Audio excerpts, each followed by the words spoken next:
Thank you, Mr. Speaker, and I truly do appreciate the opportunity to participate in this debate tonight along with many of my colleagues in the House. And like so many of them have indicated tonight, I have also been following the situation in Ukraine very closely over the past number of months. And I can say that our government is deeply disappointed with the Ukrainian government's decision to suspend signing of the association agreement and deep comprehensive free trade area with the European Union. And like hundreds of thousands of Ukrainian citizens, we believe that the decision to not sign the association agreement represents a lost opportunity. We stand with all Ukrainians who are fighting for their beliefs in a democratic European Ukraine, and we believe that Ukraine's best hopes for democracy and economic prosperity lies in closer alignment with Europe and North America norms and institutions.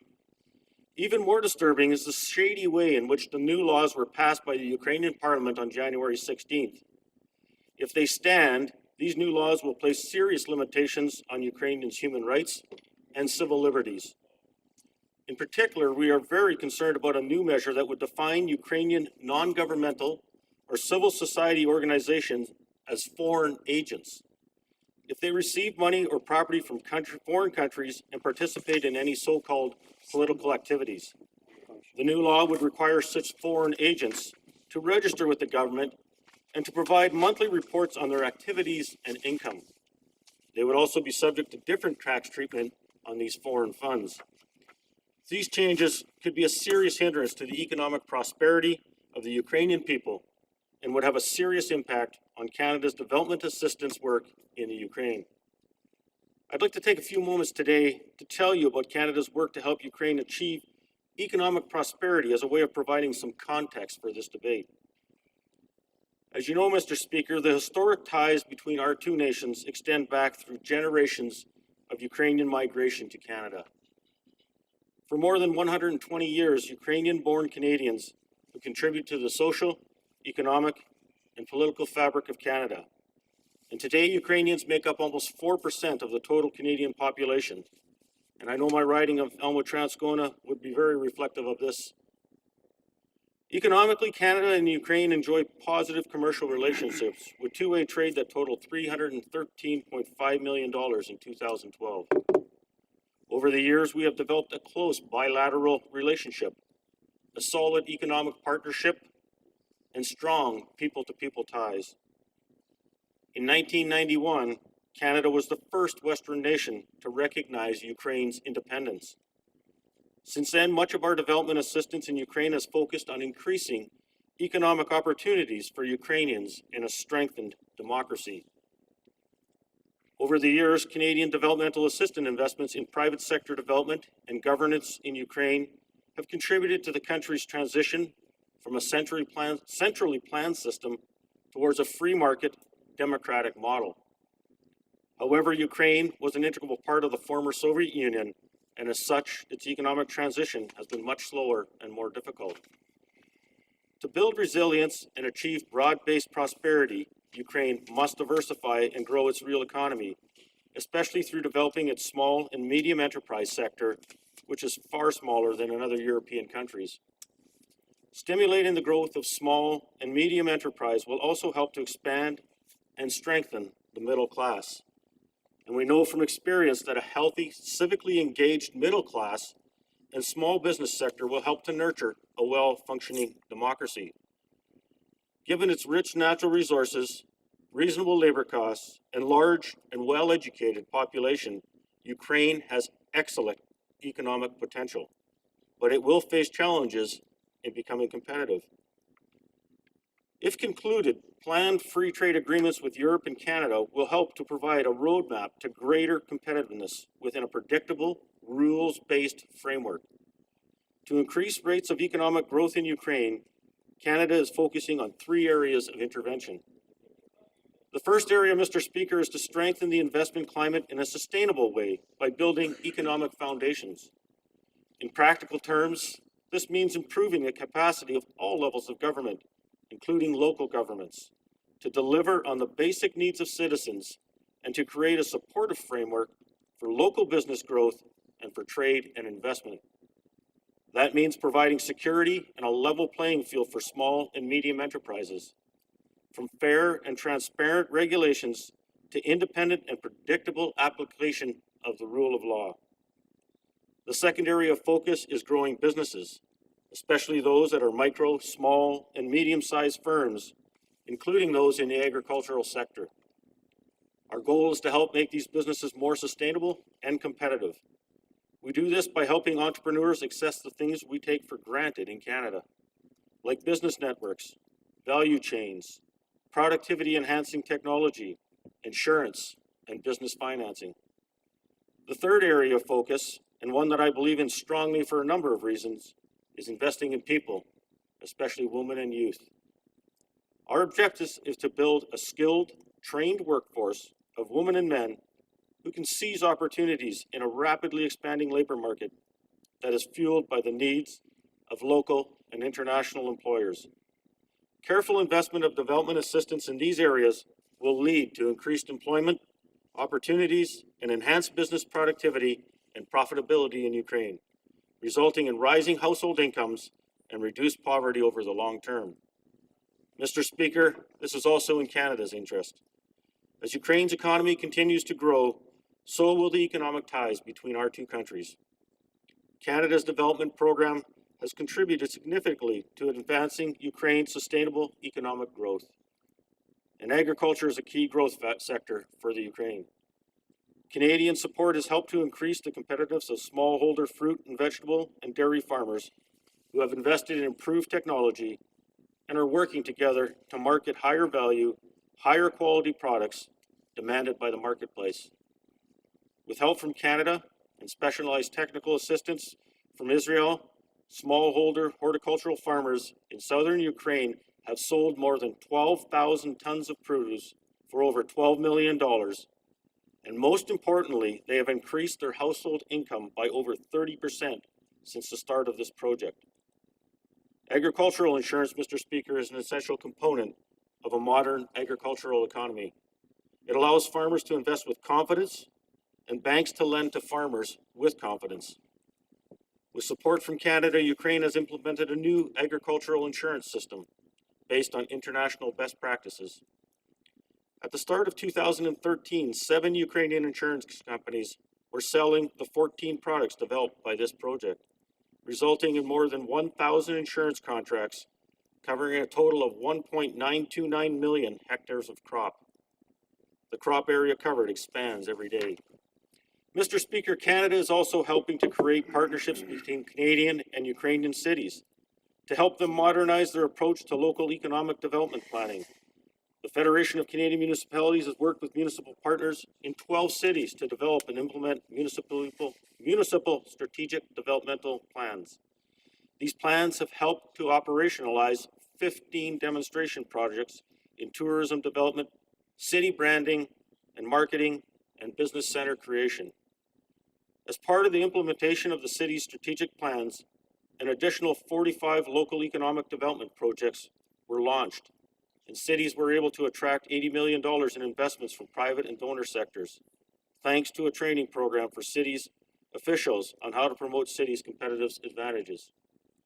We're working to improve the planning and delivery of services that support economic growth at the municipal level. And we have also helped government institutions at the regional level to formulate and implement reform-oriented policies that are in the public interest and adhere to international best practices. And we're assisting with the development of national demand-driven vocational skills training systems across the country.